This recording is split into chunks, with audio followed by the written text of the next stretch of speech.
Welcome to the groundbreaking news program that delves into the heart of Mormonism, your weekly window into the unique intersection of news, history, and culture that resonates with the tapestry of Mormonism. So whether you're tuning in from the heart of Utah or joining us from around the world, your favorite news program starts now, where news meets insight and the stories of our faith unfold. Good evening, everyone. Welcome to the Mormon Newscast. Today's date is Monday, August 12th, 2024. This is Radio Free Mormon, joined in the studio by Rebecca Biblioteca and Bill Reel, as I almost always am. Good evening. How are you doing? We are well. Thank you. Well, what are the stories that we have? Let me see here. I'll ask Bill to go ahead and put that up. And after that, we can each manage our own slides. A lot of stories tonight. First off, we have the I'm a Moron campaign in Arizona. Second story is Fairview Texas Temple going forward. Third story, the OB-GYN sex assault case can proceed, rules the Utah Supreme Court. Mormons and cosmetic surgery. Debate is the new revelation. That will be a special report from Bill Reel. And finally, closing off tonight's show, President Nelson's birthday card, close call. And I think Rebecca will be taking care of that story as well. But first up is the I'm a Moron. Yes, moron, not Mormon. I'm a Moron campaign in Arizona. This is a particular thing that we got from I just want to make sure everybody knows this is from Cultural Hall, who put together a brilliant little TikTok based upon what happened down in Arizona the other day at a baseball game. Guy on the right. I can't. I'm a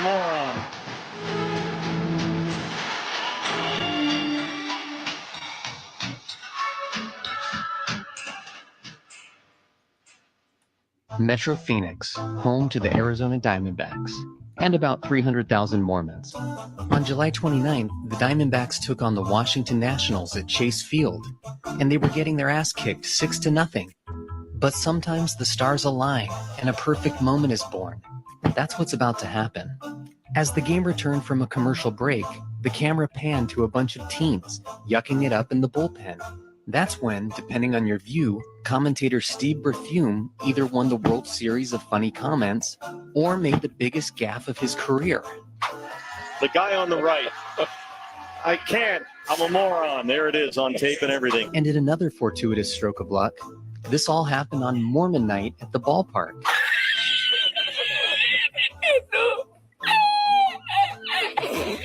The local newspaper picked up the story. It was LDS night at the Arizona Diamondbacks game, and it produced a hilarious moment on the D-backs broadcast. One of the young fans had a t-shirt that said, "I can't, I'm Mormon," a nickname given to members of the Latter-day Saints Church. But a nickname may offend. But D-backs announcer Steve Berthume appeared to hilariously misread the shirt during the break, saying, "I've found my new favorite t-shirt ever, the guy on the right. I can't, I'm a moron." The incident also made a splash on social media.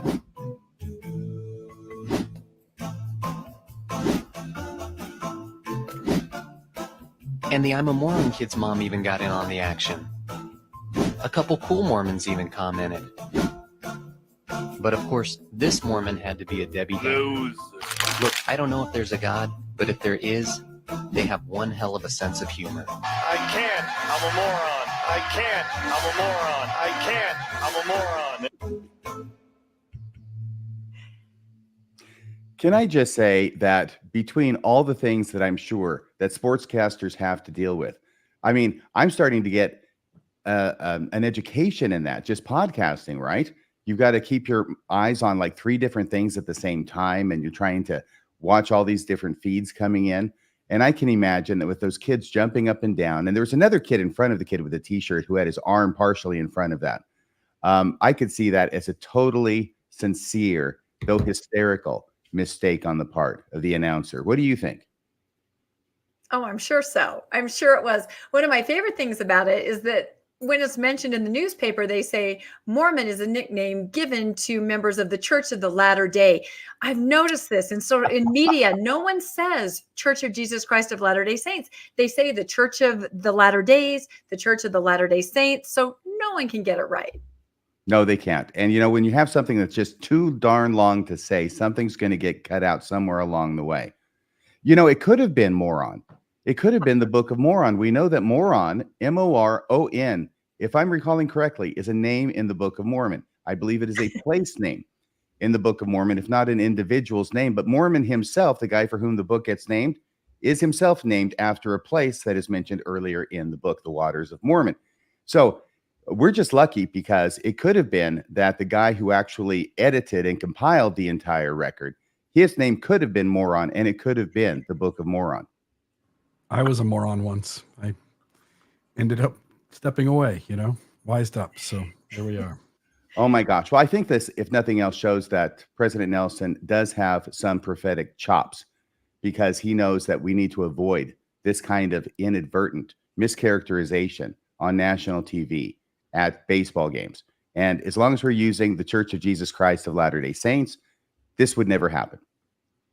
That's true. We need to avoid the appearance of moron. I think that's the important thing to remember. Yeah, it should have been, I'm a member of the Church of Jesus Christ of Latter-day Saints. Of course, that would have been a wraparound t-shirt. All right. So what is the next story? Oh, it's about the McKinney, Texas temple located in Fairview. There it is. That's right. I guess you want me to touch on that, huh? We've been talking about it so much. So hopefully most of you watched our broadcast last Tuesday night in lieu of our Monday night broadcast. It was, I think, where did it top out at? 5.5 hours long or something like that? It was incredibly long. I believe it was after midnight in Texas. Yep. It was very long, but it was, I would say, revelatory, right? As far as the events that happened. And most of you probably already know that the 7-member Fairview Town Council voted to not approve the conditional use permit, meaning at this point, the temple cannot go forward. But they did it without prejudice, which means that tomorrow or the next day, the church could bring back a new plan and they would vote on it again. Their other options were to just say, hell no, nothing, not ever, or yes, go ahead, or you're going to have to wait a year to bring something back. But they very kindly said, we've given you our parameters, just bring something back. So the very next morning, this happened Tuesday night on the 6th, the very next morning by registered mail, a notification arrived, sort of a statement saying that there had been a violation of, some perhaps Texas religious freedom laws. I don't know exactly, but 2 individuals looks like are going to perhaps sue the town of Fairview. And so I think, RFM, you can explain that a little bit with more legal ease than I did. I was kind of hemming and hawing. Yeah, this was quite a bit of a mystery to many people. I think I may have an answer to the mystery, because this is not a lawsuit. Mm-hmm. It was not served on them. It was sent to them by registered mail. It is a notice, I believe. I haven't seen the document myself. It is a notice of intent to file a lawsuit. When you are dealing with suing a government entity such as a city or a town or a county or the state, you don't just file your lawsuit, as much sense as that might make. There are certain steps that you have to go through. You have to go through before you file your lawsuit.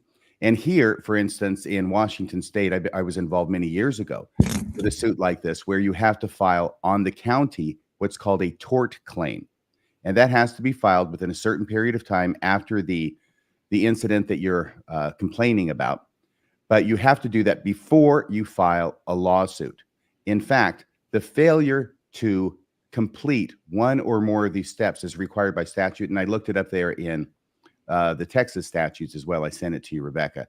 I think it's 101.101 sub A in the Texas Civil Procedure and Remedies statutes. But what it says is that if you're going to sue a city, you have to serve on them a notice of intent to sue.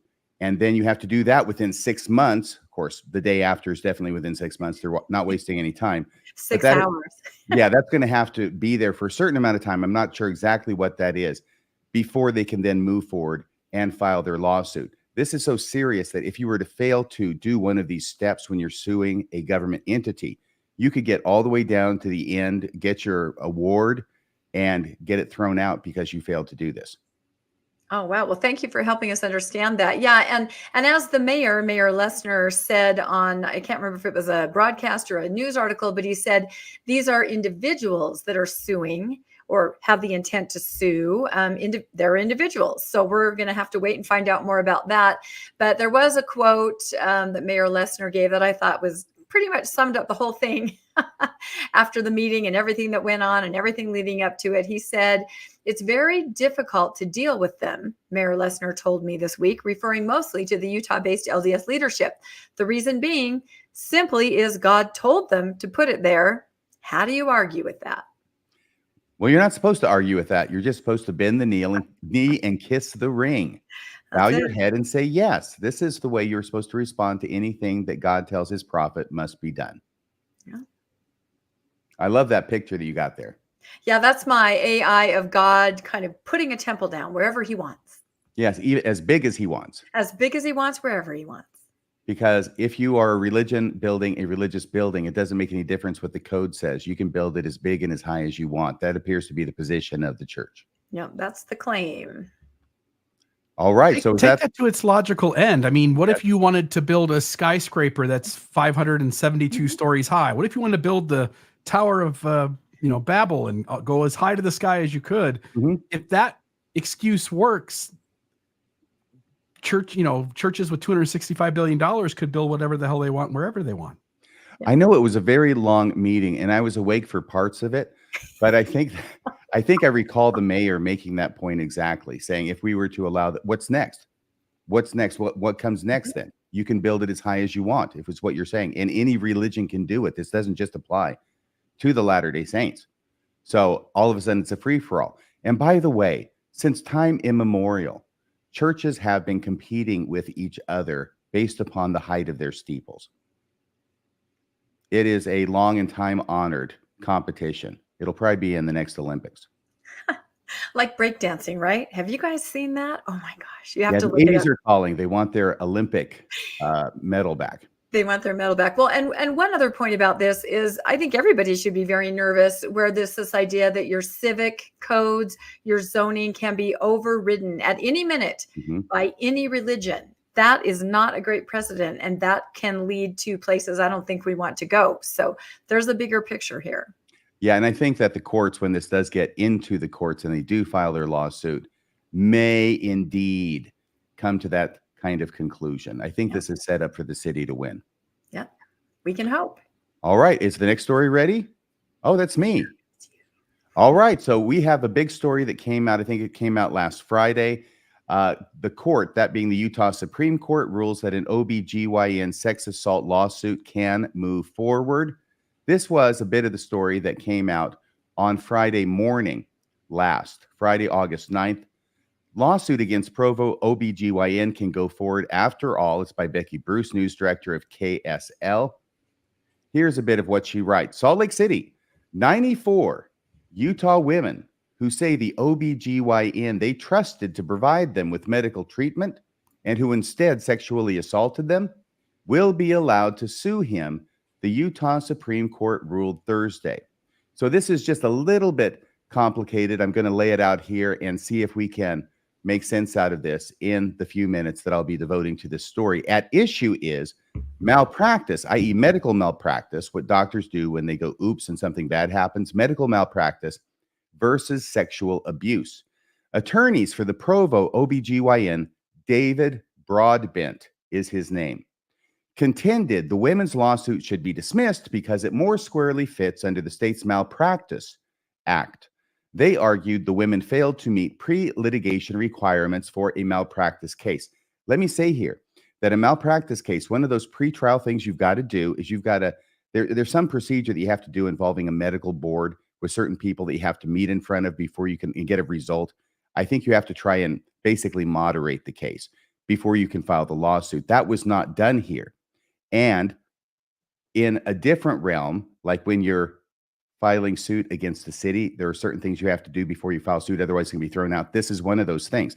If it's a malpractice suit, this case, I believe, got dismissed because they had not done the things that were necessary pre-filing in order to qualify it as a legitimate malpractice suit.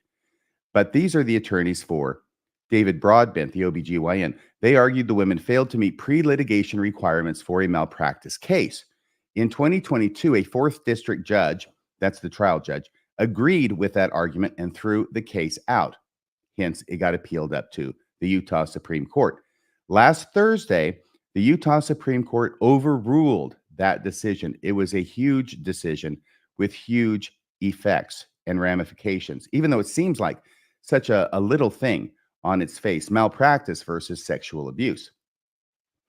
And I went and did some research on this case, and I went back a couple of years, February 22nd, 2023, a year and a half ago, when this case was initially thrown out, because there was some reporting that was done at the time, which helped lay things out much clearer than the news articles that I read, which were kind of perfunctory, dealing with the fact the Utah Supreme Court had reversed this decision.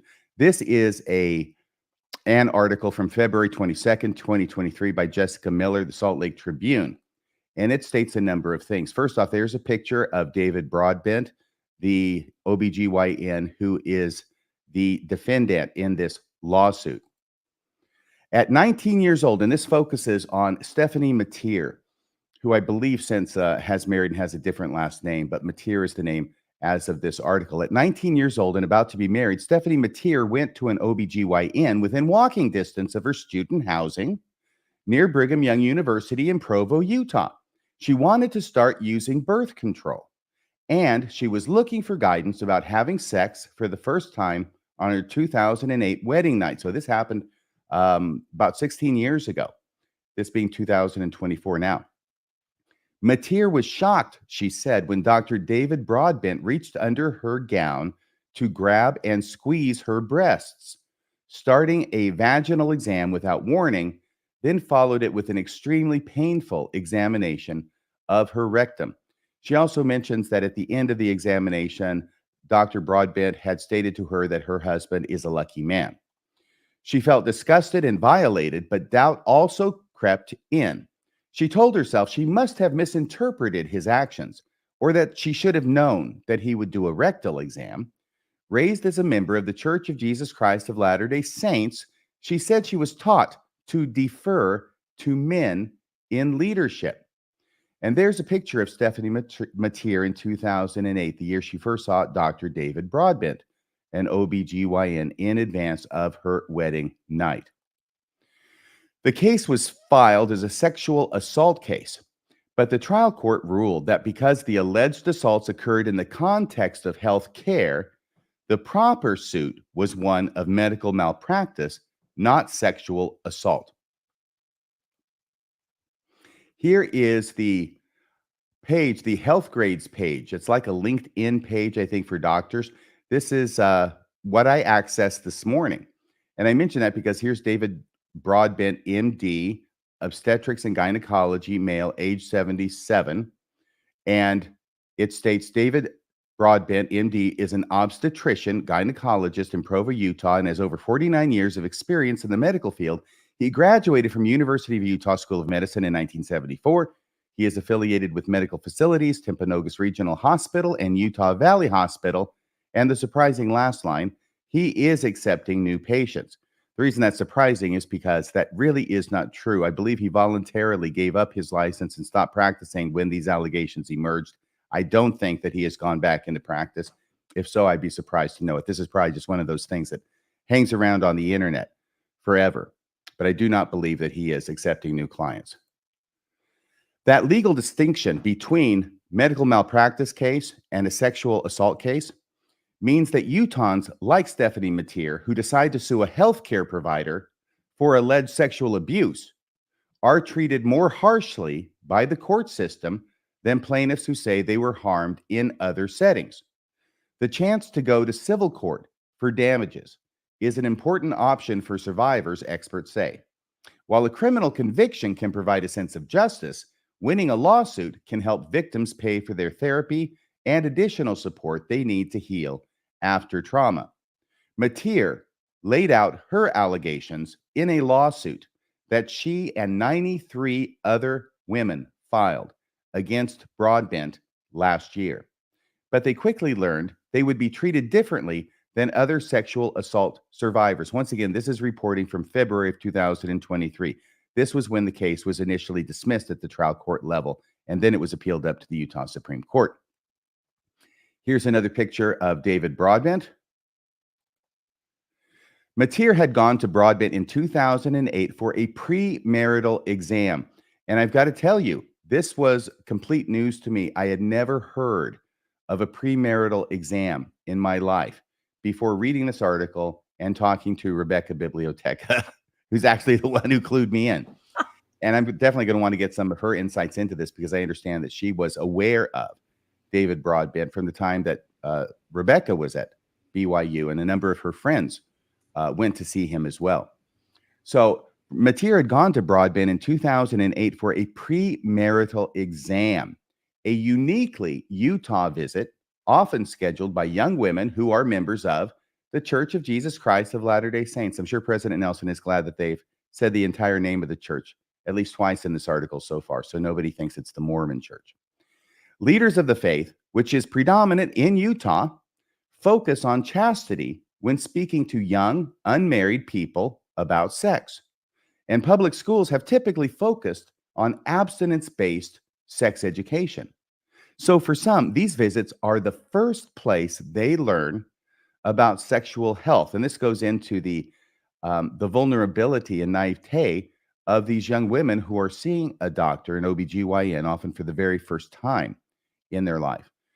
And so they have no idea what to expect, what would be correct procedure, what would be incorrect. And also there's this problem that not only is the guy a doctor, but a lot of these young women are Mormons who are trained not only to defer to a doctor, but to defer to a male who's in an authority position. I mean, the president of the church is a doctor, for crying out loud. Young women who get premarital exams are typically given a birth control prescription, but the appointments can also include care that's less common for healthy women in other states, like doctors giving them vaginal dilators. Once again, first heard about this from Rebecca Biblioteca this morning, to stretch their tissue before their wedding night. That's what Mateer was expecting when she visited Broadbent's office. The OB-GYN had been practicing for decades in the Provo Clinic, nestled between student housing apartments across the street from Brigham Young University. It was walking distance, remember, which is owned by, whoa, third time, say it with me now, the Church of Jesus Christ of Latter-day Saints. And here is a picture of the facility where Dr. Broadbent used to practice. And you can see up there above it, there's the mountain, and there's a big a Y you can see on some sort of billboard. I don't know, Rebecca, you actually went to this university. Do you recognize how close this is to the university? Yeah, because I can see my apartment from my sophomore year right there in that picture. Can you see Russia from your front porch? I probably can. Yes. No, it was just a few blocks from, I believe, the freshman dorm over that direction. But yeah, it was right there next to campus, which is why so many people went there, because in the 80s and 90s, a lot of people didn't have cars, believe it or not. You know, you would maybe have one car between you and all your roommates. And so definitely something within walking distance was something more desirable as far as an appointment. Can you tell our audience about what you heard about Dr. Broadbent? Yeah, I do remember that name. There were like 4 doctors that people would say, oh, just go to him, because like RFM said, he'd never heard of a premarital exam. A lot of people not in Utah haven't, because I feel like in the real world, normal teenage girls, older teenage girls get advice, sexual health advice from their mom, from their parents, and they perhaps would even see a gynecologist, with their mom, maybe to get birth control when they're older, maybe 18. But that doesn't happen typically in the Mormon world. Typically, you're taught to ignore everything from here down, pretty much, until you get engaged, and then you realize, oh my God, I'm going to have to pay attention to that area. And so a premarital exam is just what was described there. For the first time for most girls, you go in and have an exam, learn a little bit about sexual health, learn what you might expect on your honeymoon. This is the 80s and the 90s. I know it sounds ridiculous, but a lot of people were extraordinarily sheltered. And those dilator things were real. I had roommates that had those. They'd leave them on the counter. It was very, come on, I don't need to see that. But yes, Dr. Broadbent was somebody that was one of the doctors that people went to. I didn't go to him, but it's possible that my roommate said, oh yeah, go see him. And I couldn't get in, and so made an appointment with someone else or a partner. He was just one of the people out there that performed this kind of service that everybody went to. And believe me, there would be thousands of girls engaged, each year, if not each semester, who would need this exam. So we're talking, I'm not surprised there are 93 people involved in this suit. I would expect there would even be more, given the number of years that he practiced and the fact that it was almost exclusively, I think, BYU students. Thank you very much for that. So let's continue with this story. Once again, this is from a year and a half ago when it was initially dismissed, but it covers why it was dismissed. Filing their case, which alleged the Utah County doctor sexually assaulted them over the span of his 47-year career, was an empowering moment, Mateer said, but a judge threw out the lawsuit without even considering the merits, determining that because their alleged assailant is a doctor, the case must be governed by medical malpractice rules rather than those that apply to cases of sexual assault.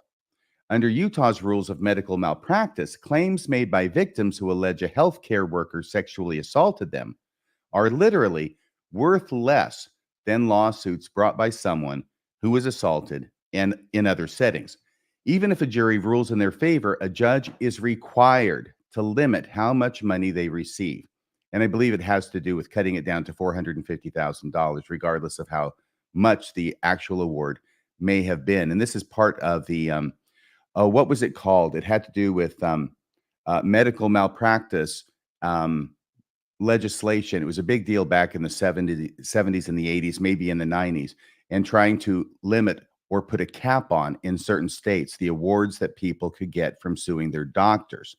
Mainly because if you get a huge award, ultimately those end up getting passed along to other people. It raises the cost of healthcare. So there's arguments on both sides as to why you should do it or why you shouldn't. But that's why it is that the judge has to do that in a case like this. So if Stephanie Mateer had filed a lawsuit, had gotten a $3 million, a $5 million award from the jury, then the judge would immediately have to cut that down to $450,000. So that's what that's talking about. And they must meet a shorter filing deadline. It's 2 years statute of limitations under the medical malpractice statute. So you have to file a lawsuit within 2 years.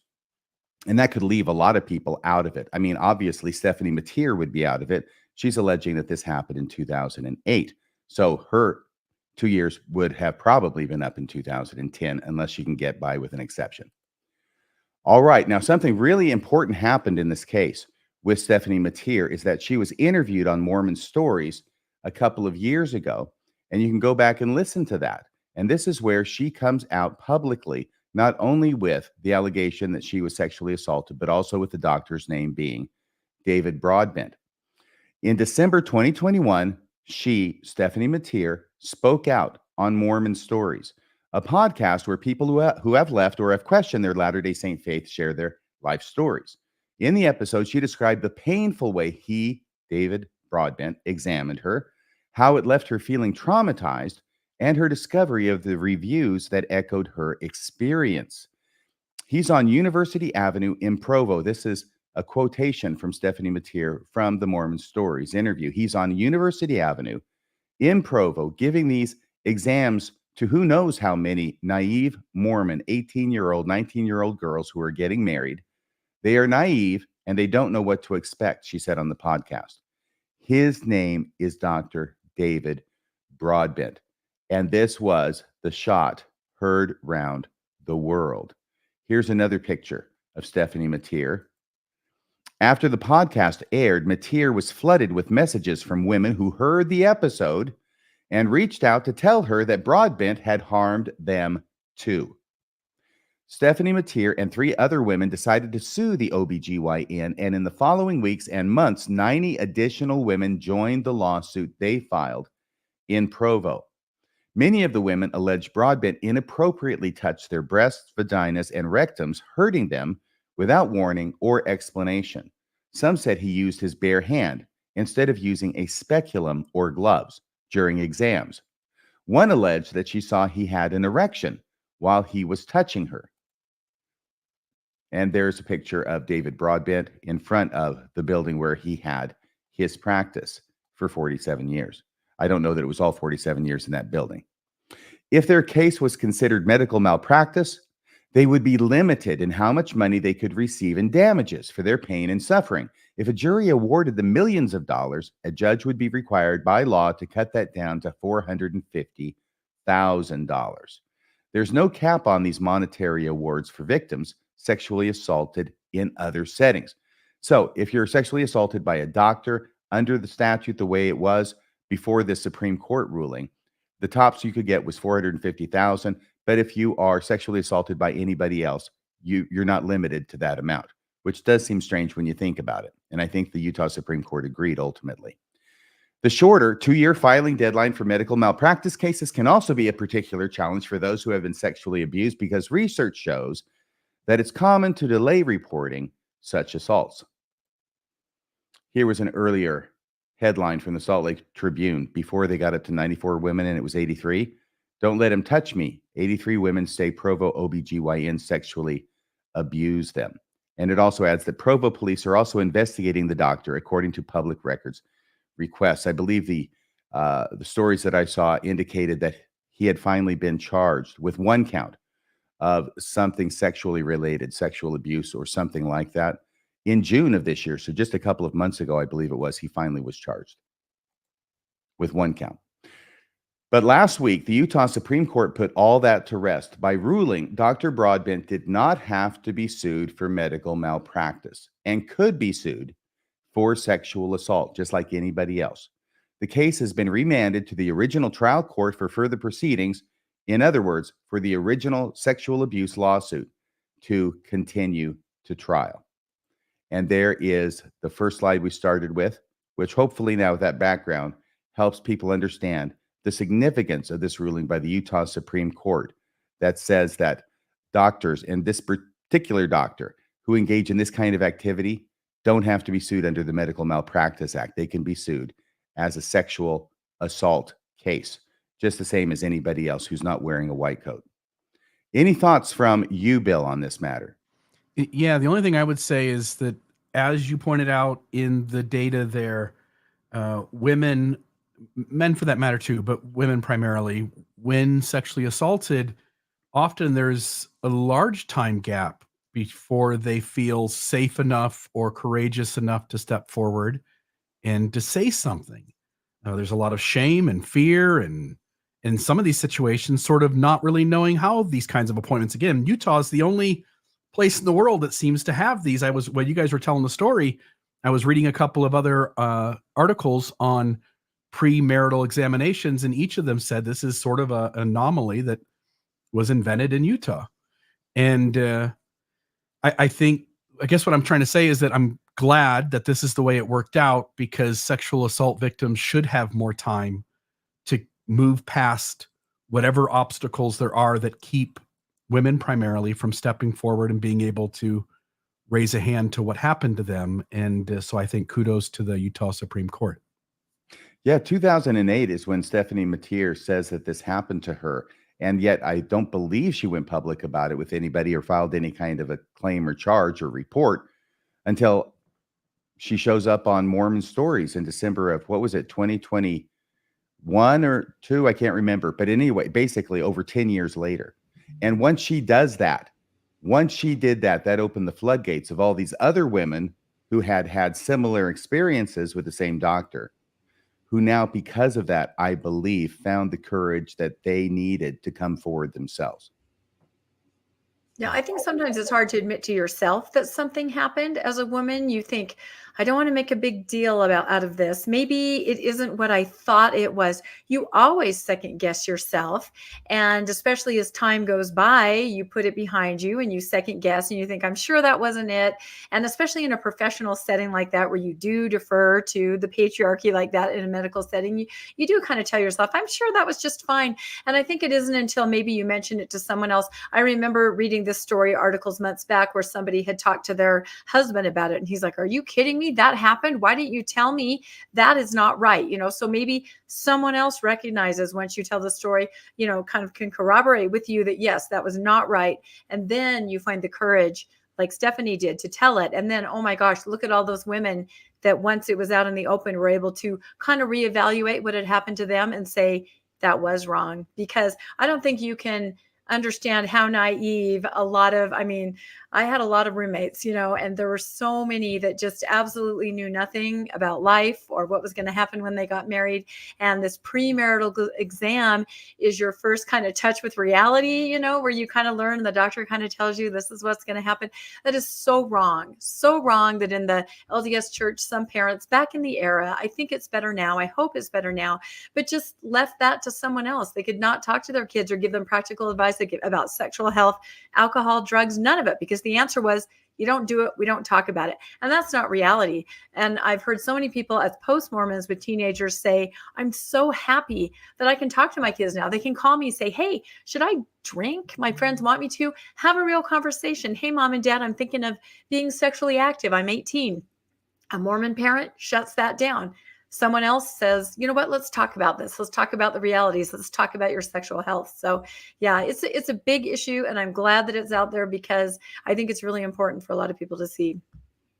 I will tell you that we're all three podcasters and we all try our best to put out quality products.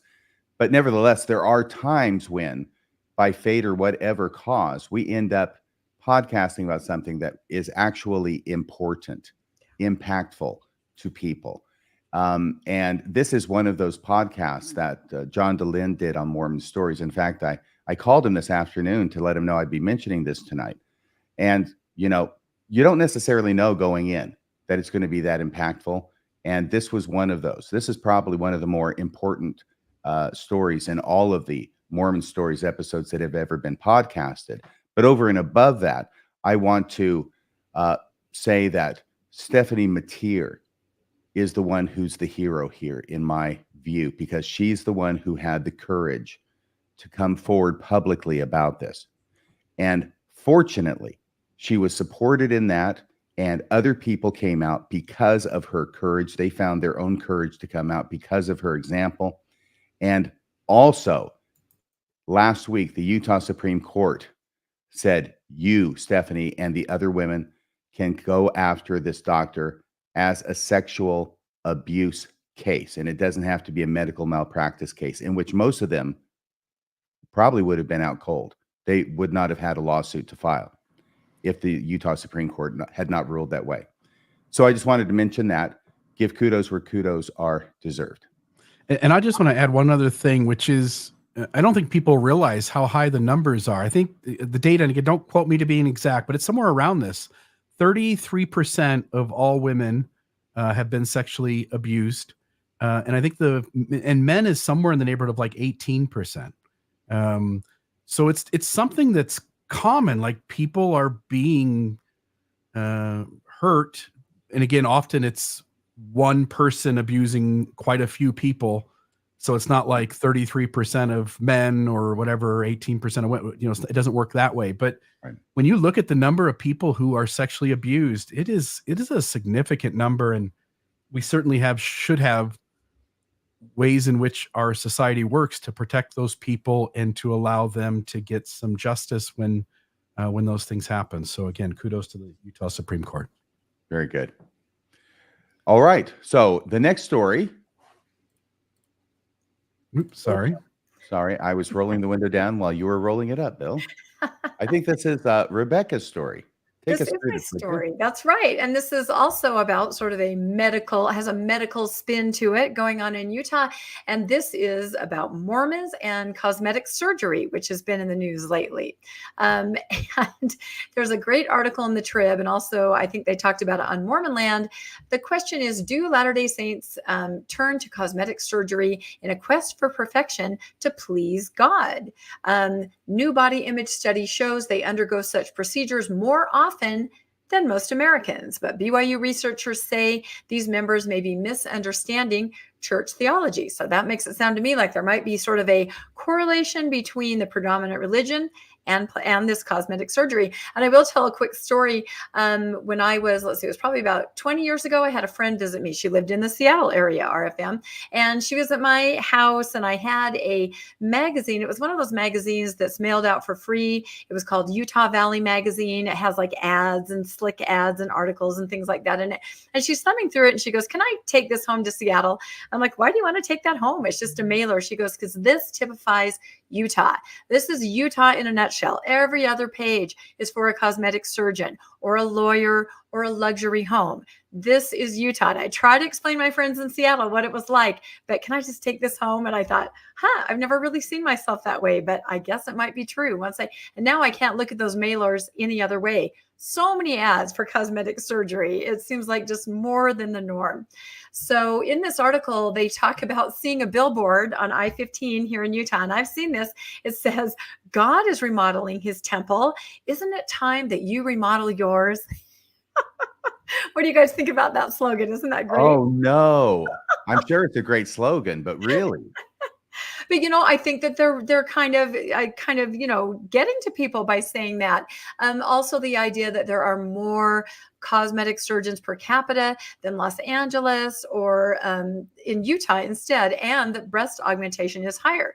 So these researchers at BYU decided that they would interview actual LDS men and women, predominantly women, but some men, because men do have cosmetic surgery too, and see if they could kind of get to the bottom of what this is. So what is the reality from the study that these two women did? It says, according to Brigham Young researchers, about 14% of Latter-day Saints respondents have had major cosmetic surgery. And by major, this means breast augmentation, tummy tucks, liposuction, and about 20% have undergone cosmetic enhancements. And that would include laser hair removal, Botox injections, or skin procedure. And again, this is not completely off the charts, but the national average is 4%. So there's a little bit of a difference there. So to kind of put it all on one slide, the national average for cosmetic surgery is 4%. Latter-day Saint respondents who had had some kind of major cosmetic surgery is 14%. So 10% more. I don't know if that has anything to do with tithing or what, but 10% more, it seems like. So they wanted to look and see if there was some kind of correlation with the LDS religion, what we're hearing in the pews, and this idea of perfectionism. So their survey is published. It's called Bodies at Church, Latter-day Saint Doctrine, Teaching, and Culture as Related to Body Image. And the two researchers are Sarah Coyne and Laura Barnes. They are professors at the BYU School of Family Life. And this is part of the Utah Women and Leadership Project. So I think it's very interesting because we've all kind of heard anecdotally, oh, everybody gets plastic surgery, but is that true? Looks like 10%. It might be true. So their question, of course, is what is the subtle impact of Mormonism? So from the article, it says religion in general tends to be protective of body image. In fact, individuals who report being more spiritual or religious tend to have a more positive body image than those who report lower levels, the author said. And I wonder if that's because we're all taught we are in the image of God, our body is a temple, things like that we hear our entire life.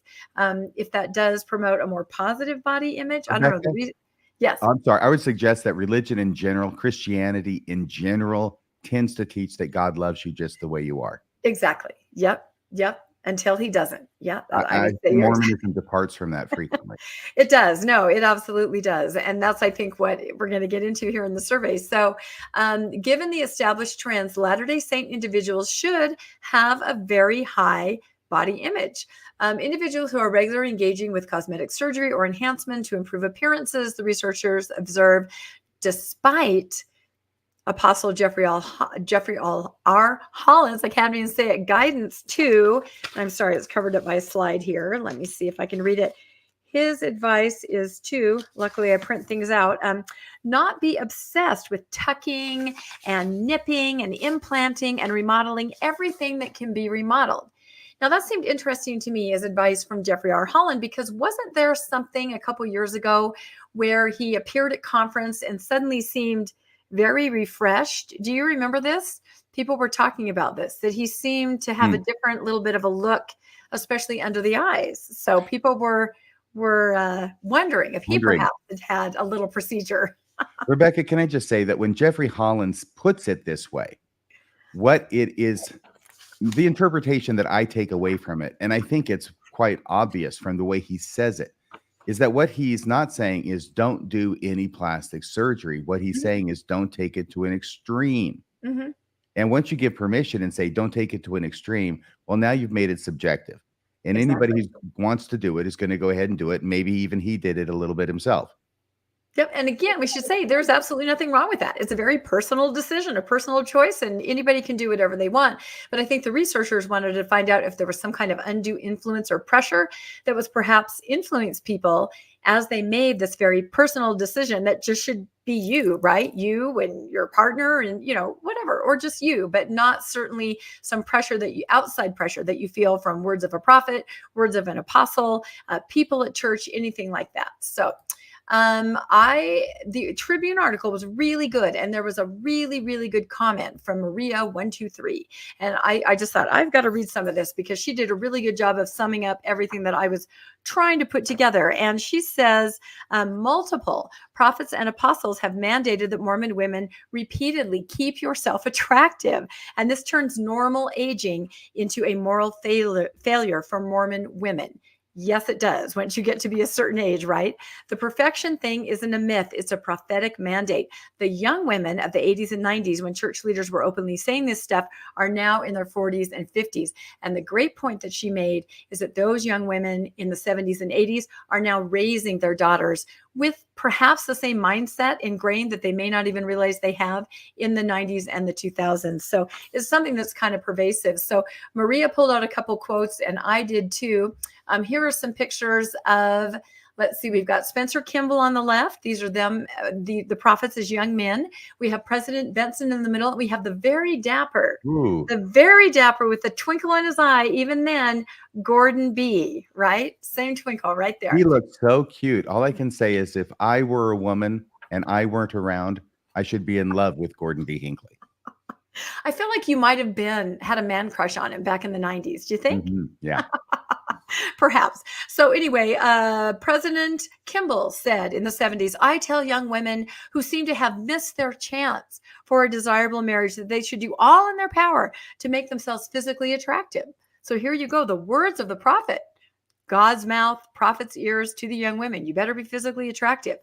President Benson in 1988 said, keep yourself attractive. And Hinckley, of course, said, make yourself attractive. So we definitely got this message, although at the same time juxtaposed with modesty. Be attractive, but not too attractive. And don't be attractive in an immodest way. It was very hard to balance it, and you often would get it wrong, right? And then you'd get shamed by your peers. I'm sure that none of us can forget this, right? The young single adult devotional where our good old Elder Ballard made this comment. And I have to say, I can't find this footage anywhere. It seems to have disappeared. Maybe you guys know where it is, but I do have this transcript. This one looks like Elder Ballard and Todd Christopherson had a baby. But at least I got AI to have him, put lipstick on. I was pretty impressed with what they said. They added some nail polish too. I don't know. And anyway, it matches the tie. It makes that tie pop. And they nailed it. Rather than have Jesus on the walls, it's got more apostles on the walls. Do you know what? I feel like AI is getting more, it's really honing its ability to portray Mormonism. So anyway, he said to young single adults, and this was less than 10 years ago, he said, and every time we look at you, I know that you're just waiting for me to talk about marriage, aren't you? Of course we are. I will not want to disappoint you. I just simply say to you, brethren, wake up, open your eyes and look around a little. And you beautiful girls, don't wander around looking like men, put on a little lipstick now and then and look a little charming. It's that simple. I don't know why we make this whole process so hard. So his advice is, just make sure you glamour up, right? Glow up, everybody. So there you go. There were several other quotes like this, but for the sake of time, I won't share them. I do, however, want to show this, just a clip. This is a movie called Fat Fighters. It's kind of an informational film made at BYU in 1971, where you have some co-eds that would like to lose some weight are being strongly encouraged to lose some weight by their peers and their church leaders. And they form a support group. These priesthood holders come in and talk to them about not eating so much. They even bring their boyfriends in to shame them and tell them they're scarfing down everything. If you know what the word scarf means, you're as old as I am. But anyway, Bill, maybe we can just play the first 2 minutes of the intro here.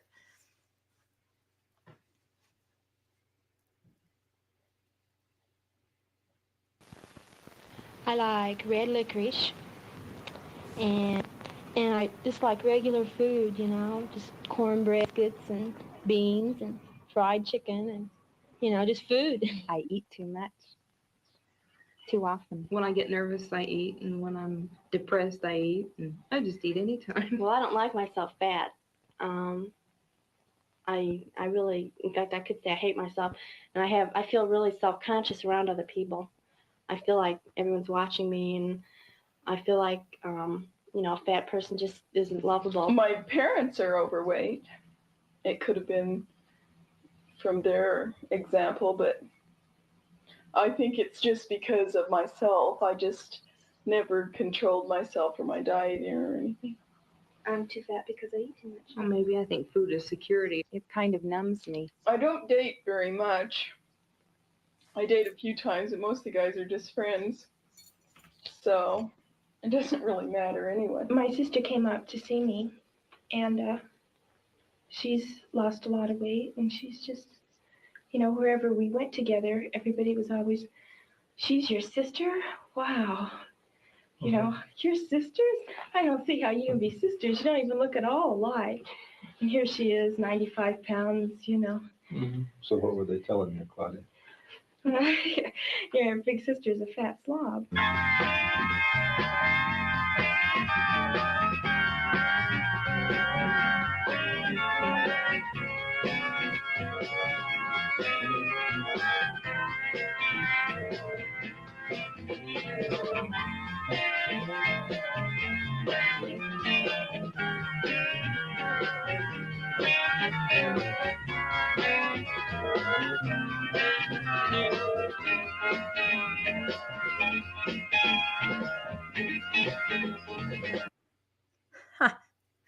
Yeah, so that's the kind of movie they were making at BYU. And as you watch the whole thing, you can find this on a channel called Hard to Find Mormon Videos, where they have all these old films that you may remember from the past. You can also find it on Mormon movie reviews with Dave A's. He has a channel too where he reviews all these old films. But it's interesting because as the film goes on, it's not about the health of the girls. It's about the fact that they're not dating and they're not married. That's the concern. That's why they need to lose weight. And like I said, they sit and they go through sessions with priesthood leaders who ask them, why are you doing this? What's wrong? I don't know if anybody's trained to talk to these girls, but the final scene, several of them have managed to lose some weight. Some are dating, 2 are engaged. So complete success story. But again, the focus is not on their health or well-being, mental well-being. It's all about how you look. And as the one girl said, who didn't look overweight at all to me, a lot of those girls are just fine and normal. My sister's 95 pounds, she's the one that's cute. So yeah, that ideal, that's rough. What do you guys think about that film? Well, I don't watch TV as much as I used to when I was a teenager, but wasn't there a popular TV show on rather recently called The Biggest Loser or something? I've seen every episode. Yeah. You have? Yeah. So, and that's about losing weight, right? Yeah, it's like that. Exactly. Yeah. And it was people popular. through hell. Yep. So we still have it with us. We still have it with us. That's exactly right. But I think they tried to focus a little on health, or at least give health and exercise tips. And so I don't know. I guess the idea is this is from BYU, and they talk about the pressure at school, the pressure to be thin, the pressure to be perfect. And I think that's what we're talking about here. I agree. And I think that it's very pragmatic from the church's point of view. I don't know that they care how much the co-eds weigh, as that they're not getting married. Yep, exactly. The only thing I thought it was at least a little humorous that the one female is sitting and eating something during the interview. It was a salad. It was a salad. That's my other Yeah. complaint. Some of them were eating healthy food, you know. Yeah. You have to eat. And then we Yeah, get but the during the montage. interview? With Rocky, it's working out, but with these gals, it's eating the eating montage. Oh, it gets worse. Like they go to the refrigerator and there's like this whole pie and they just start eating. I'm thinking, this is not realistic. Come on. I was a co-ed. That's not realistic. So, and what's interesting is in the comments on one of these platforms that I told you this movie is available, somebody commented and said, you know what? I was brought in at the end as a ringer on this film back in the day because nobody lost any weight and they needed to show somebody who had lost weight. So I was brought in as a girl who had lost weight. And it's true, in the final scene, there's a girl sitting there who you haven't seen through the entire episode. And she's going, yeah, I feel good. And I lost weight. Well, she was a ringer. So there you go. It was a 95-year-old little sister. It was the 95 or 95 pound. Anyway, we digress. All right, let's go back to our nonagenarians. The nonagenarians, that's right. My All fan right, base. let's put the slides back up and I'll finish up here. Finish strong. Okay, so religious reasons for cosmetic surgery, right? So one woman who underwent nose surgery and breast augmentation told researchers, I prayed. I asked God if it was the right thing to do. I felt very comforted that it was right. And there was nothing that I was doing to offend God. And the researchers did discover that there was this religious impulse that impacted individuals' decisions and their need for perfection. And again, I think, if you're LDS, you're going to pray about every major life decision. Where should I go to school? Who should I marry? And this is something that's a major decision, a personal decision. So you're going to pray. But the concern, of course, is this idea of perfectionism. I've lived in Utah County, the heart of Mormonism, for years and years. And there definitely is, I kind of make the joke that there's kind of a hierarchy in the ward. Like I was always in scouts, right? I had all boys. I was the cub mistress. I was that person. And I'd go to the church on Wednesday nights for scouts and young men and young women at the same time. And the young women leaders would walk in and it was like slow motion, hair blowing back, they were just perfect. And I'm guessing they were kind of called to their callings to be an example to the girls because I've made the joke, they look like Twilight vampires. They were just, wow. And I was over in scouts, covered with mud, wearing denim, going, oh yeah, those girls, they'll never talk to me. So I think in some cases that does exist. And I don't know, maybe you can say in the comments if you know what I'm talking about, but I think it's there where you see people all the time. You're living right on top of each other in a neighborhood, in a ward, and you see them constantly. And so there is a constant comparison. It can be physically, it can be financial, it can be who's more of a spiritual giant. And I'm not saying that men don't have this issue too, because, they can also feel, physically, there can be something that they want to work on, or I think it's more financially with men, but there's comparison, at least in my perspective, living in the heart of Utah County. So, it's interesting on that last slide that this one woman who prayed about it felt that there was nothing that she was doing that would offend God. mm-hmm. She probably doesn't know that God is actually in favor of cosmetic surgery. In fact, God had the Virgin Mary get cosmetic surgery before he married her. That's Little known true. fact. That is true. You're right. You can find that in the Journal of Discourses. I know what you're talking about. That's exactly right. But it does bring the question up, and people have said this before, you have cosmetic surgery, and if Mormons are having more than others, we believe in the resurrection where you will be returned to your perfect state when you were 32 years old. That's what my parents told me. I don't know if it's still 32 years old, but it's supposed to be 32 years old. So does that mean that suddenly everything that you had done and paid a lot of money for just kind of disappears? I don't know. Yeah, I don't know that would rise with you in the resurrection, but who knows? I'm not an expert on that. Maybe I don't know either. Maybe it's what you choose. Like Jesus gets to choose to have the wounds of the nails in his hands and in his feet with him in the resurrection. Maybe you can choose whether you keep your plastic surgery. Maybe you can say, taking the nose, didn't like what they did with my brows. I'll definitely take maybe we can pick and choose. I don't know. We're supposed to be happy in the next life, so I'm sure it'll all work out. Meg Ryan will be losing a lot of that. They did touch on the idea of modest is hottest, because, of course, that's ingrained into Mormon culture.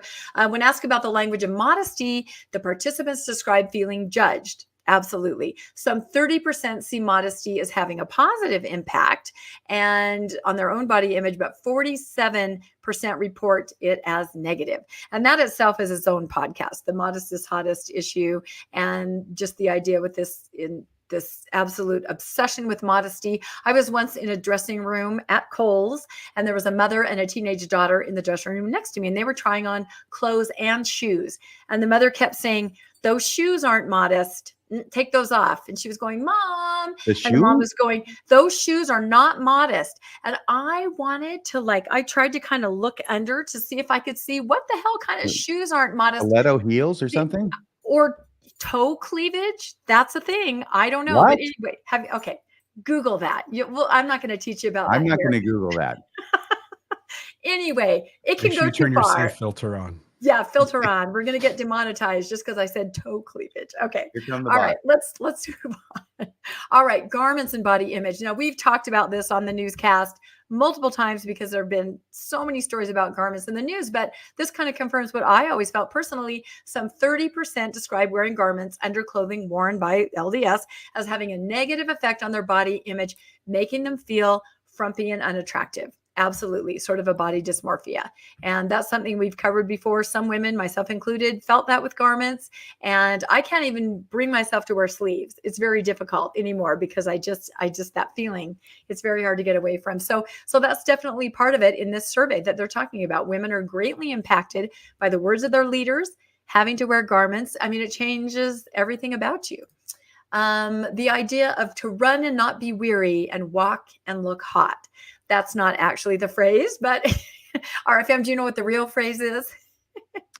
And not have toe cleavage. That's it. No, and not faint. It's the promise of the word of wisdom. And they say that nearly 6 in 10 in this survey, 57%, say that the word of wisdom tended to have a positive impact on body image. And I thought about that. And I thought, I feel it's because people go, you know what? I'm not doing all those things they tell me not to do. So I can feel like I'm living healthy. However, you're probably doing a lot of things that they don't mention, right? Like mega Mountain Dews and things like that. So I don't know if this really translates. Do you have any thoughts on that, Bill? I know you were interested in that part of the article a little bit when we talked earlier. On the word of wisdom. Yeah. And the only thing I was going to tackle sort of as we were talking about, you using that, and I had seen the story too, is that when you keep people from, again, not in connection with the way you're using the story, but my angle to the story was that you're keeping people from having real spiritual experiences for those who maybe, could use a psychedelic drug, for instance, or to feel more encouragement to use cannabis if you're allowed to in your state. For instance, Utah allows medical use for it. And to allow people to have access to those experiences, those would be really enlightening for folks. They would be able to sort of sort out things inside themselves that they wouldn't have otherwise. But from this particular angle, I was thinking about like circumcision. That's a cosmetic surgery.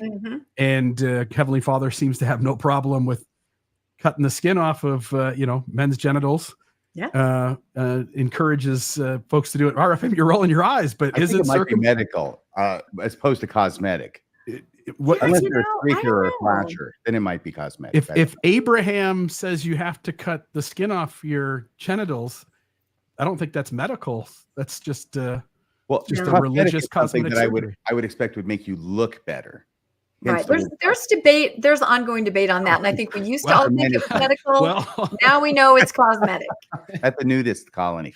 One thing I wanted to say about run and not be weary, walk and not faint is correct. And we, of course, as Latter-day Saints, associate that with the word of wisdom, section 89 in the Doctrine and Covenants.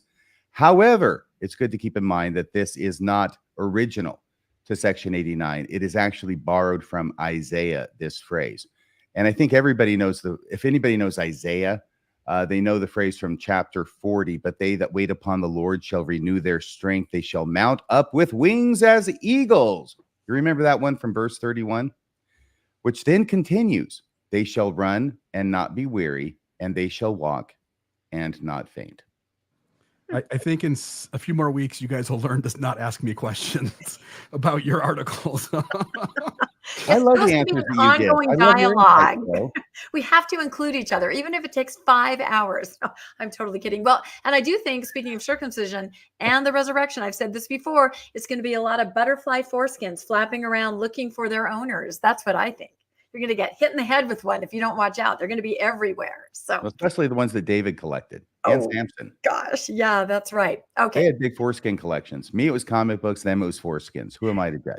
He was To only each asked to their get own. 100 and he brought back 200. So. That's because David was an overachiever. I was just going to say that. Can you All imagine right. emptying the bag out and some of them are sticking at the bottom and you got to reach in and Yeah. know. And this is a good book to read, and other books are banned. Yeah. This is great. This is absolutely great. So, I think in a as- former life, I was the guy who had to count the foreskins. 143. I picture like the That's what he used count, to count right? On seconds. Sesame Street. 1 foreskin, Yeah, that's right? what he used to, they didn't say 1 2. Mississippi. They said one Philistine foreskin, 2 Philistine foreskin. 300 Philistine foreskin. Yeah. Okay. Now we're really jumping the shark. All right. As we finish the article, they also touched on diversity issues. For many beehive state culture is viewed as being particularly toxic in terms of body image, especially given that it is far less diverse. And this is true. There is one look, as I have in the picture here, that seems to dominate the landscape right there. So it can be difficult when there are questions of diversity. And again, that could be its own podcast too. So what can we do about this scenario? As we finish up the article, there are some positive practices that we can do here. We can engage in open conversations about how church practices, such as garments, the word of wisdom, modesty, are related to body image. I feel like we do that here on the newscast. We've covered all of those topics and probably will again.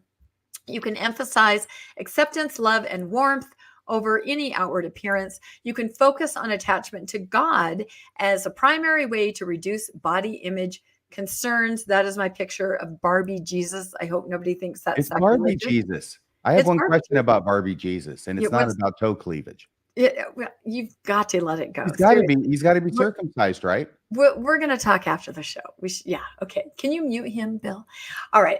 Also, celebrate and encourage diversity. That's a good one. And focus on principles. Oh my gosh. Can any of you guys read that under the slides? Oh, No, I can't principles read anything. of Under the, modesty instead of practices. That's what it was. Yeah. Instead of just saying, you shouldn't wear this, you shouldn't do that, which in my day, that was it. I mean, I've said this before. I was once accused of being too tan and it was drawing attention to my body. I mean, how humiliating is that as a 15-year-old who's working out on the church welfare farm every Saturday? Thanks, Dad. And that's why I was tan. Okay. So who said that you were too tan, and who's a leader, unwanted a attention were you young drawing? men's youth leader told me. A youth leader, that means a grown-up guy. A grown-up guy told me that the guys were talking about how tan I was. So there you go. Yeah. So what? It was You're rough to be a supposed young carry woman in the parrot 80s. all around? They told me to stay home until I was paler. So there you go. Anyway, I think that's the end. Is that the end of my Wow. story? It is the end of my story. So that's it. So that's the scoop on Mormons and cosmetic surgery. And a lot more none of you asked to hear. So, It was a fascinating story. and I think we Still have waiting to Bill find now. out what toe cleavage is. Oh my gosh. Okay, so is the next one? Is that you going to be I you, think it's Bill? Bill. Yeah. It Bill is up is. to bat at the Arizona baseball game.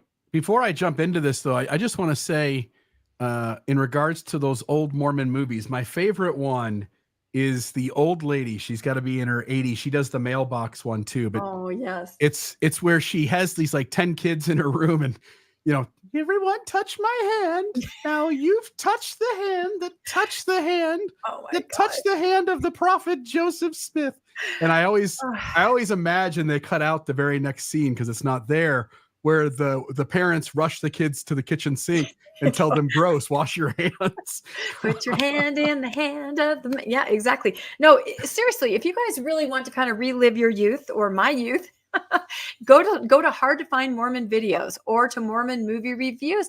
They're really good. They both have all of these old what you used to see at church or be able to check out from the meeting house libraries back in the 80s. And some of these are old, like from the 60s, and they have a disclaimer on them that say, although these were produced by the church, we know they no longer represent our views because there's some wacky stuff in there. So Well, Cipher in the Snow, was that a famous one? Cipher in the That's one of the Snow. more mainstream ones. That was shown, I think, in like elementary schools, kind of like Johnny Lingo. Cipher in the Snow is where the boy was ignored to the point where he literally fell off a school bus and died.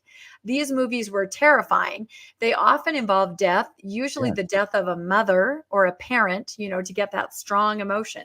And that's why it's interesting to watch these. I'll Build You a Rainbow. That's what I'm saying. The mother died, and it was just okay that she died. It was always okay that the mother just kind of died. She wasn't there, and everybody felt bad, and then they moved on. It's kind of like Disney movies, same way. I used to know how to sing that in Japanese. Yep, always a widow. So it's interesting. All right. So this was based on a Salt Lake Tribune article where they're just having a conversation about how Revelation isn't what most members think it is, where God shows up in the room. Instead, it's 15 old guys just arguing over something until the majority of them think that something should change. So here it is. In the Salt Lake Tribune's recent exploration of Latter-day Saint history, they note that the 1978 lifting of the priesthood and temple ban for Black members was not the result of a single divine revelation, but rather a process of prolonged debate and consensus among church leadership. The ban, which prevented Black men from holding the priesthood and all Black members from entering the temple, was officially lifted under President Spencer W. Kimball, marking a pivotal moment in the church's history. Author Matthew Harris, in his book, Second Class Saints, details how this so-called revelation was more about discussion, external pressures, and internal debate, rather than a dramatic, singular divine event that Mormons often think of when they think of revelation. Harris suggests that this process of debate and eventual consensus has broader implications, especially as the church grapples with the modern issues related to gender and other social roles. The research challenges the notion that significant changes in church policy require dramatic divine mandate, pointing instead to the power of discussion and the need for humility in distinguishing between human-made traditions and divine doctrine.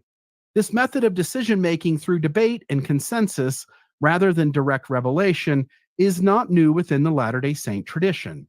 In fact, this is how church leaders have historically made significant doctrinal and theological shifts all along its near 200-year history. For example, the church's decision to shift from describing Native Americans as the primary descendants of the Lamanites to merely among the descendants was made after DNA evidence contradicted earlier teachings. Revelation wasn't needed, they simply had to pull their head out of the sand and notice that the current beliefs and doctrines and theology didn't match up with science. Similarly, the church has recently downplayed the idea that exalted Latter-day Saints will receive their own planet, a belief that was once widely taught. They changed it not because revelation occurred in the room, but rather because of embarrassment and trying to look more mainstream. Furthermore, the church has also shifted in its stance on gender roles, once advising women to stay home, but now appointing women who have pursued careers to prominent leadership positions. These changes illustrate a pattern of reinterpreting and adjusting doctrines and beliefs, often without any new revelation, but rather through a consensus of the leadership, reflecting cultural shifts and external pressures. This historical context reminds us that many of the doctrines we consider to be divinely mandated may in fact be more reflective of human tradition than most believers realize.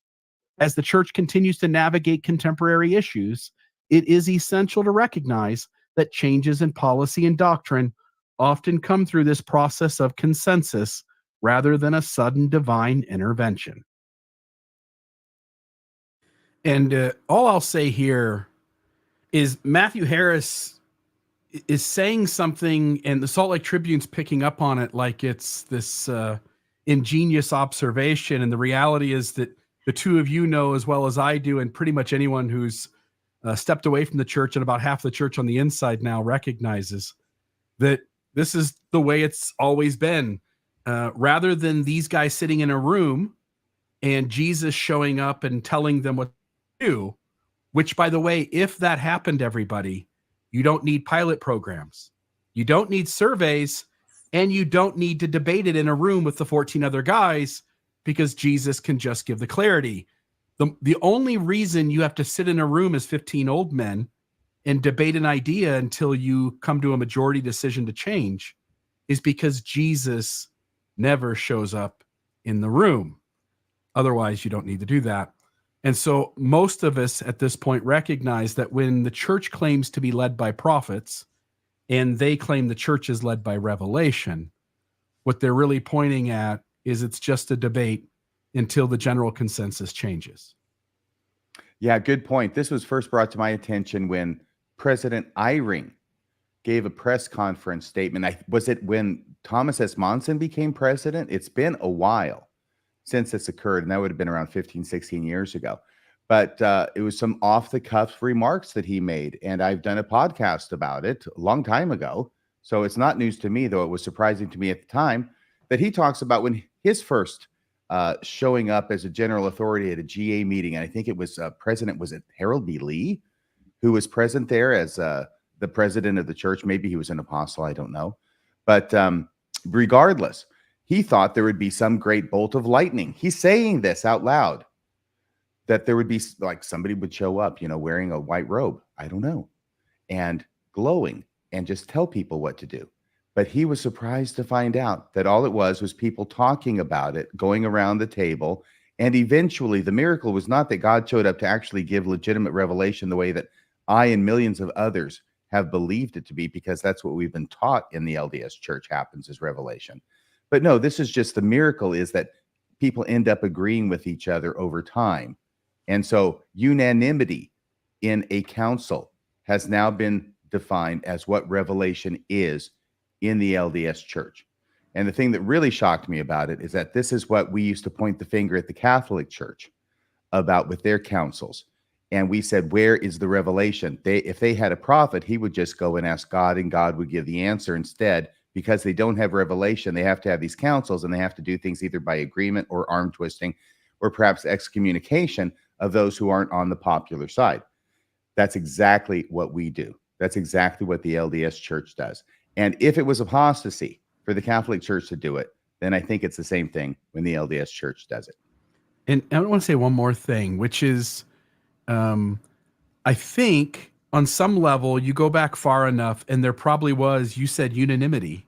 There probably was that sort of requirement, but even that is so difficult to reach that at some point the church implements what's called the apostolic charge, where Hugh B. Brown says, the way the church works now, every one of us, when we're called into the apostleship, we accept an obligation, which reads, and I don't have the text in front of me, but essentially it's that when we debate as the top 15 leaders in the church, whenever there's a change made because the majority have come to a new decision, it is everyone's job in that room to walk out of that room as if it was unanimous, and to carry it forth as if everyone is on board with it. And so even when they do make a change, you now have no guarantee that all of them are on board. And even the ones that say they're on board, there's no guarantee that they actually were, because they promised to pretend they're on board even if they're not. Which, now that you say this, and I've heard you say this a number of times, Bill, because we've had this discussion, it's surprising that part of the apostolic charge, at least since the times of Hugh B. Brown, is that you agree to lie under certain circumstances. Right. That's exactly what you agree to do. Yeah, that's the secret sauce, I think. And it is. It's just 12 angry men sitting there, and you must agree. So the person who holds out the longest, people have to agree with him. Although there's a hierarchy, there's lobbying, there's filibustering, there's all, and probably a lot of people asking for pudding. I don't know how long these things go on. But the bottom line is, it's not a way to do it, because it manipulates people. Think about the priesthood ban. Think about the B1 concert that we've talked about before, where President Oaks got up and said, God is the one that won't let us lift this ban. And people feel that way, right? And they think it's God that's stopping them from getting all the blessings that they are entitled to. Instead, it's just 12 angry men sitting in a room trying to, outthink each other, out-talk each other. And finally, the social pressure, the surveys, the control groups, the things that they do to try, probably watching post-Mormon content. I'm not kidding. Sometimes I think all of us drive it more than we think we do. And that's what makes the decision. But the common member, I think, thinks that Jesus does come down and have a seat at the table. So it's disappointing when you see behind the curtain. Can I just say, and I'm not going to go over this whole thing, but I did a podcast about this before I showed my face. Yes, the good old days. And it was about have the apostles seen Jesus Christ?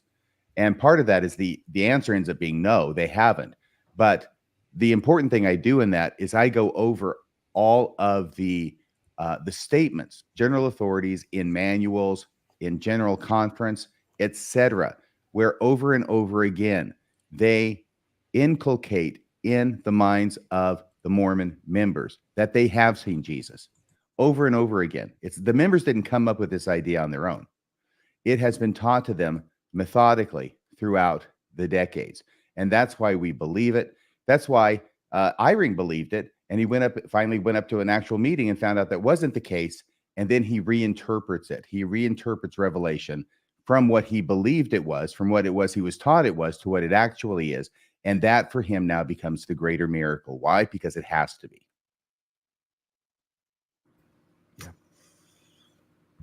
Yep. I think we have one more story. I think we have my little tiny last one. Little tiny last story. Little tiny last one. Yeah. As we leave, in parting. That's right. Okay. So you guys cannot have missed this, that it is President Nelson's 100th birthday coming up on September 9th. I'm taking odds on whether he's going to make it. Oh, yes, we have heard there are some health concerns there, and that even Wendy is not following her normal schedule to perhaps care for him. So we don't know. We're seeing what's going to happen. But way back months ago, or a couple months ago, they announced that they were going to try to beat the Guinness Book of World Record for the most people signing a birthday card. This is a very exciting event. They put out a link where people could sign.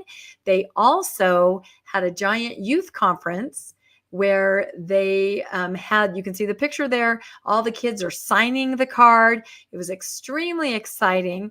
And they put out a big announcement that said, we did it. We got it. We're in the Guinness Book of World Record. I think it was 100,000 people they were going for. But I, of course, say we did it. Or did we? Because on the day of this youth conference, August 3rd, when everybody was signing the card to meet the record, I got a very strange email because I'm still connected to my stake email. And I got an email that said, urgent, we need help. It said, let's see if I can read this. It's very small, but this came to me personally. And it said, no, I'm going to read it. Yes. Happy Sabbath Eve. This is in the spirit of the Olympics and records and in an urgent request from Elder so-and-so, our area president. And when I hear urgent, I'm thinking something's happened in my stake, right? Is there a humanitarian need? Has there been a flood? Urgent, right? Is going out from the area rep. So I'm paying attention. Something's happening. This isn't just urgent need to clean the building. This is something else. So they say, as you know, there is a YSA conference this weekend, and we are trying to break the record for the most signatures on a birthday card and are a bit short. The card is for President Nelson. Elder so-and-so asks that you send this message with the attached QR code immediately to all members in your stake for them to participate in this 2-minute opportunity. Then it gives you a time limit. You've got to do it tonight by 7 o'clock so that we can meet the record. So I also received this email. Other people sent this to me saying, have you seen this? And I got it myself. So what do you guys think about this? Not enough people signed it with that initial article. Not enough people signed it at the YSA, and they use this rhetoric of immediately, you've got to sign it. It's absolutely urgent. That just struck me as really funny. Well, it is surprising that in a church that has so many things going wrong right now and so many things in need of redress, that this seems to be the most important thing on their schedule. Yep. That's what I thought. It is breaking the world record for the most signatures on a birthday card. Seems like the most unimportant thing in the world. Yeah. And sorry, go ahead. No, you're okay. Just that, man, to make that the big deal of the week, certainly seems strange. It is strange. And I really did when I saw the word urgent, because I often just ignore things that come from the state because they're come clean the bathrooms or come do this. But when I saw urgent, I absolutely clicked on it because I did think there might be something happening in my stake with my friends and neighbors. And so then when I read that, it was like, Ovaltine, a crummy commercial. That's kind of how I felt, right? From A Christmas Story. But anyway, to follow out with President Nelson, on his birthday, there is going to be a special broadcast. This was pre-recorded. So even if the worst should happen, as you just wondered about RFM, this broadcast, I think, will still go forward, and it's going to be an hour long. And if you remember back when they started talking about his birthday, the only thing he wanted for his birthday this year, because in years past, of course, it was that giant party that they had. This year, all he wanted was for everybody to reach out and bring back the one, right? Which led to a whole bunch of memes. That really scary one of Jesus like running after sheep with that really intense look on his face. Did you guys see that? It was terrifying. It was like, I'm going to get you, you know, but it was the idea of going after the one who has fallen by the wayside, right? And so this broadcast is going to include stories from people that were the one that actually experienced the result of President Nelson telling people to go out and find the one. So it should be very inspiring, and hopefully he will still be with us when this broadcast happens. And this is a giant birthday cake in the shape of a temple. That's beautiful. I think the most inspiring part of the broadcast will be when President Nelson lured Leslie Gore out of retirement so that she could sing, "It's my party and I'll die if I want to." Oh, dear. Too dark? A little dark. We might have to cut that. All right. I think that's all we have. I think we're at the end, right? Yep. That's the end. We are. We did it. We are. So everybody, you're done. You're ready to give me the chance to close this thing out? All right, then. Thank you so much, Rebecca, for your great reporting. And Bill, your great stories as well.